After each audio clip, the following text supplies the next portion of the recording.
are chosen every year.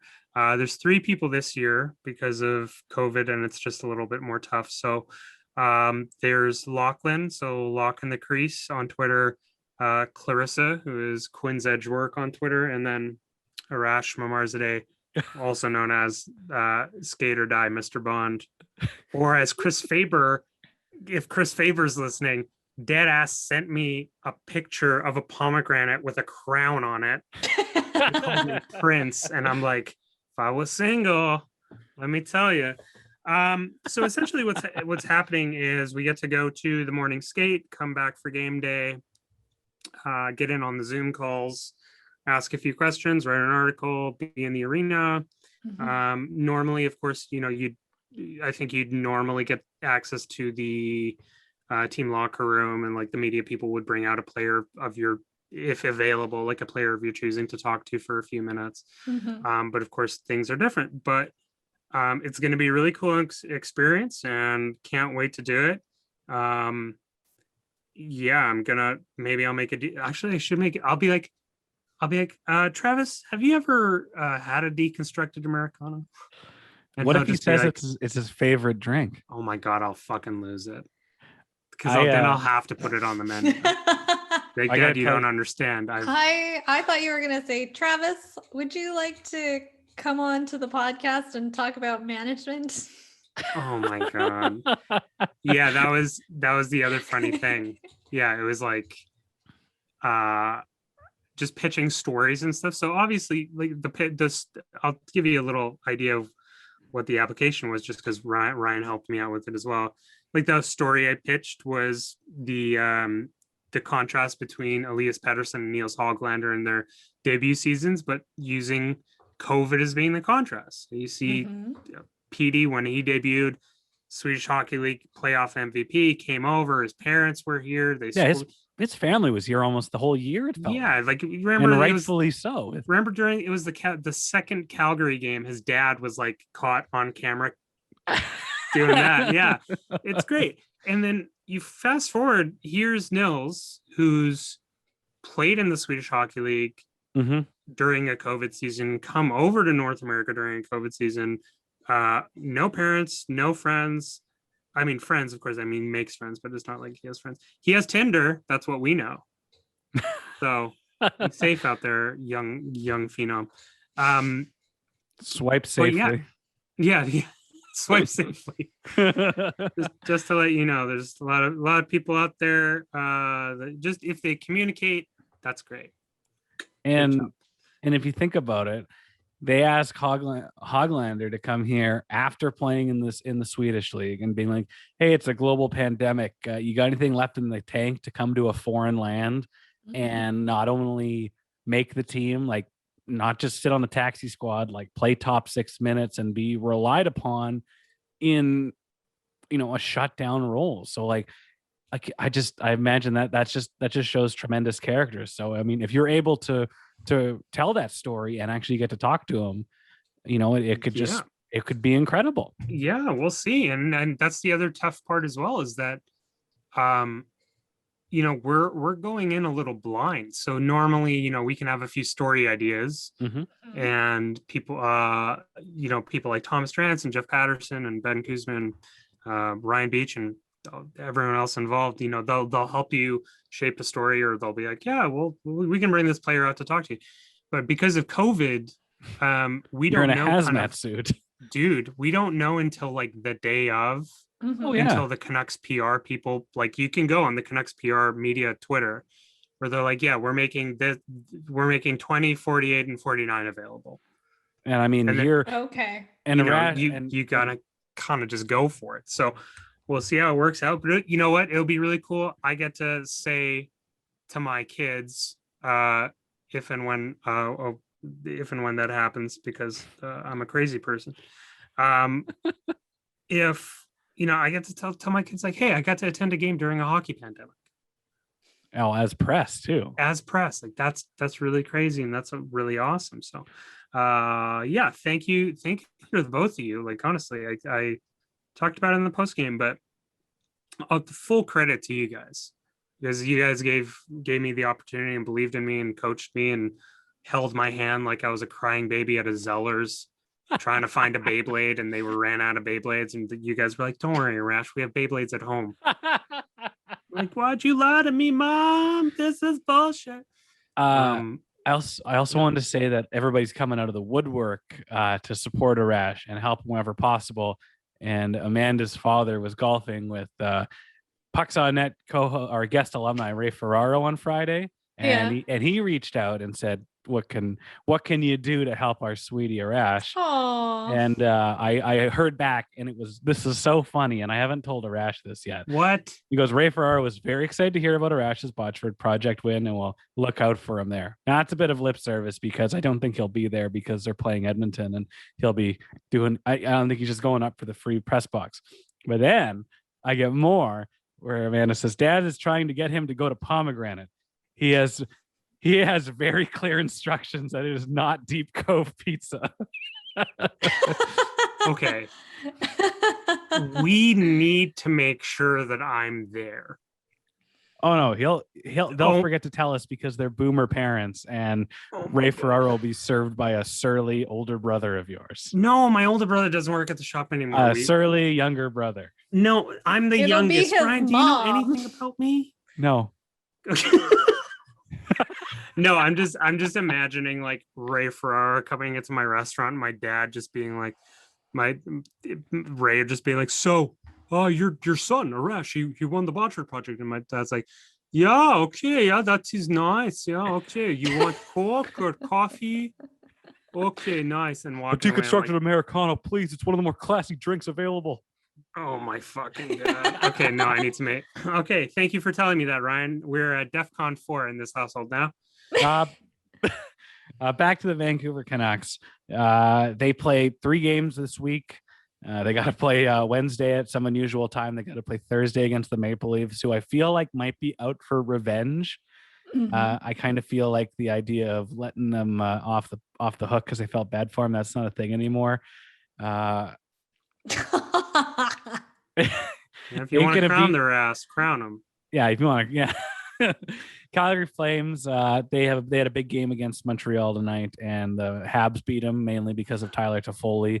So that gap is at 10 or 12 or 36 points between them, but enough games in hand. But it's a tough time for the Canucks. But all that matters is we have these distracting games that are still meaningful, that there's the elimination number is not at 0 yet. And all you can do is hope that they can do their best. But man, this is a tired team. And I was watching tonight, and I mean, I don't know who they were missing. I mean, well, they're missing Elias Pettersson. And 100%. these are meaningful games, but there's no reason in the world to rush him back before this is done to try and get, and this is house money, as Arash loves to say. This is not a time to potentially stifle his return to 100%. Yeah, like nothing new is this is the frustrating thing, is like nothing new is happening. No, these games outside of the 2 Toronto games are kind of expected in terms of like energy level and looking at the roster in terms of I don't think it's necessarily a lack of effort, but it's a lack of talent, an obvious lack of like play driving talent. Oh yeah. And yeah, it's like, yeah, you're at a point like we talked about it last week, and it's exhausting to talk about, but like get Cole Lind, put Cole Lind in there. Like Where is Cole Lind? Where is Cole? Jim Benning is still asking this question. Why aren't we playing Cole Lind? He just keeps looking down. He's like, I don't know. I don't see him. He should be here. I drafted him. Do we lose the rights after a while? Is that a rule? Or do we have them in perpetuity throughout the universe? Do we lose the rights to Rockets after 1 year? Is that why we keep re-signing Alex Edler and Tyler Myers long term? Oh yeah, Madison Bowie. Yeah, he was a there's another one. There's another. Oh Jesus Christ! Yeah, that's actually really funny. But yeah, it's the same thing. And so now you look at the kind of, they have a compressed schedule, and Demko isn't 100%, and they just sent DiPietro down to try and play a game after like 4,000 eons in the shadow realm that he's been banished to, or the taxi squad, as the cool kids call it. Like 421 days. Yeah, just man. Yeah, 420, baby. Yeah. Ooh, nice. Sick. Vape. 360 no scope headshot, kids. Let's go. It's tough. Like that's just dumb Canuck luck. Like we're gonna get Mikey DiPietro down to Utica. He's gonna quarantine for 7 days and he's gonna play some games. Oh, where over the 49th parallel is his flight? Can they turn that thing around? It's no. rough. Okay. Well, we got a guy. How do you spell his name? Doesn't matter. We'll figure out when we get there. Yeah. So yeah, it's just super rough right now, and like you said, like a lot of these games are a distraction, and you're just hoping that they're being healthy and everyone's not going to have some long-term effects. If they rush PD back, I don't think they're. I think it's very clear that he's out for the rest of the season. Yeah. And yeah, you look at like players that they can look at. So like Thomas Drance asked Travis Green that question, where that was a wild response. That was a wild response, and that was something that I haven't heard Travis Green. Like I've heard him do that a few times, but I haven't heard him like answer a question defiantly, and then been asked another question by a different reporter, and then like halfway go back to the other question he was asked. And essentially it was, I think Drance was just asking about, are you going to look into getting younger players into the lineup, looking at what you might have, etc. Travis took it as being like, are we giving up? If I say yes, then is that going to be construed or twisted as, yeah, we're giving up, or we're not going to rely on icing the quote unquote best lineup every night. Mm-hmm. Whereas, you have Jack Rathbone, Brogan Rafferty. I mean, yeah, Cole Lind, Jonah Gadjevich is scoring. Like he got called up, didn't he? Was he recalled? I'm not sure if he did. I'm not sure. I'm not sure. Just because Utica's back on playing games again, and it's those guys like played 9 games and then they had a COVID break for like 3 or 4 weeks, which is crazy. It just goes to show the absolute pride on this team and what they're going through, and like Travis Green is playing without a contract, and there was rumblings this week that there is an effort to get him signed, and they're talking, and he wants to stay here. But like, he's playing every game to win. Bo Horvat's playing every game to win. So if you ask him a question that isn't, are you going to give your team the best chance to win? Like, that's going to get him upset. If they don't sign him by the end of the season, he can go elsewhere, can't he? 100%. Yeah. Coaches don't have like RFA rates. Right. You hire a coach, and as soon as they become a free agent, they can sign wherever the hell they want. So that's this is Vancouver, and that's a very real possibility. Yeah, it's 100% a possibility. Yeah. It's not like there's a new hockey team that's looking for a coach that's about 2.5 hours south of us. Yeah, and they have a place called Dick's where you can go and spend like 80 cents on a fucking hamburger like until 9 a.m. I thought you were talking about the sporting goods store. No, it's called I know where Dick's is. All we have up here is Dick's Lumber. What an offensive name. Love it. Even to this day, at 31 years of age, I was driving with Katie and I saw Dick's Lumber. I'm like, ha. And she's like, what's so funny? I just pointed and she's like, oh yeah. And then we just got driving and I'm like, okay, sick. This worked. Also, before I forget, apparently, shout out to Katie's brother Carl. What are you doing? He was walking downtown, and someone had their it was like a truck, and they were parked or whatever, and their window was down, and apparently they were listening to Pucks on Net. Interesting. Because on the dash, it said like the thing that goes like and it said Pucks on Net on there. Okay, so nameless, faceless, window down, downtown Vancouver truck driver. If you think this is you, please contact us. Listen, nameless, faceless truck driver.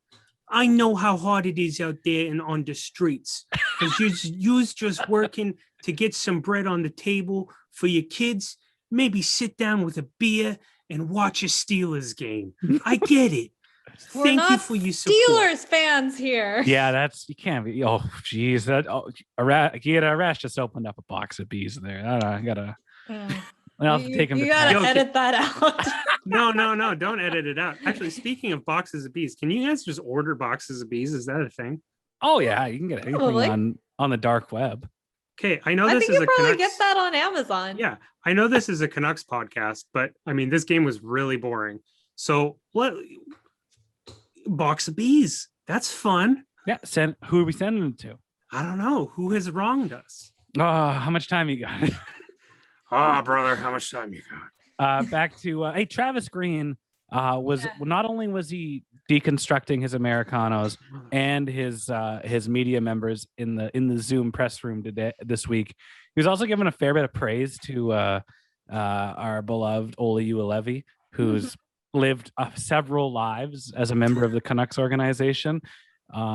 We were different people when he was drafted. We've grown. We've had children, and those children have had children, and we've put a man on the moon, and then we put a human on the moon. He's been here a while. He scored a goal tonight. That's tremendous. He's thriving. He's like second in Canucks defenseman scoring. Pretty much. I He- mean, Yeah, he is. He has more goals than like every other defenseman. Oh yeah, goal combined. scoring. No, it's Yeah. crazy. He has Yeah. 2 goals and 0 assists in like 20 or 21 games. It's wild. Nothing makes sense. How a puck, like he just doesn't like one of his shots hasn't like bounced off of fucking Bo Horvat's fucking captain like physique. Wild to me how he doesn't have one. Like I get it. Maybe I could like I get it if it was like 3 and then I'm like, okay, maybe if it was 2 I'd be like, okay. 0. Like doesn't Jalen Chatfield have an assist? do you want to know why he has 0 assists, Arash? Because he was sitting. Hog. What was that, Kia? He's a puck hog. Yeah. He's like Arash from Marzadeh in the defensive zone on NHL 21. I just want a lane, but Ryan's just right in front of me looking for a glory pass. Well, he's not just a puck hog, or he may be a Yeah. puck hog. We don't know. But our pal Greener, he let it be known that he confirmed Drance's reporting that the cap was a factor in why Olli Juolevi was sitting most of March, which kind of He's making like $4. he makes Sorry, what? he makes Yeah, he's less still on than his the entry level. Patreon. He is literally renting out the den in your palatial estate, just the den. Yeah. He is on the tiniest of entry level deals, which could even, I don't know how much it's diminished right now. He is literally going to the Biltmore not for fun, because PBRs there are $4. Yeah. That is what that's what he's doing. It's And crazy. Like what was there? Well, in March. Okay, so But I mean, they I'm just trying to think. they're it's- so bad at cap management that the poor kid couldn't play. Yeah. They needed their cheapest possible player. They couldn't get him in the lineup. It's We're Dude, just over by $2, so we need the guy to sit. I'm so tired. I'm just so tired. You know what? And I just gotta say this. Why is it so hard to ask for things just to like be calm and professional, and for stuff not to feel like someone is learning how to use Quicken for the first time, or Quick Tax, or whatever, like one of those things. well, You know, like I think this is one of the biggest cruxes of issues with fans in terms of their relationship with management, is that it feels at times that decisions that have been made for the past 7 years, Mhm. some of those decisions felt like someone that's learning on the job.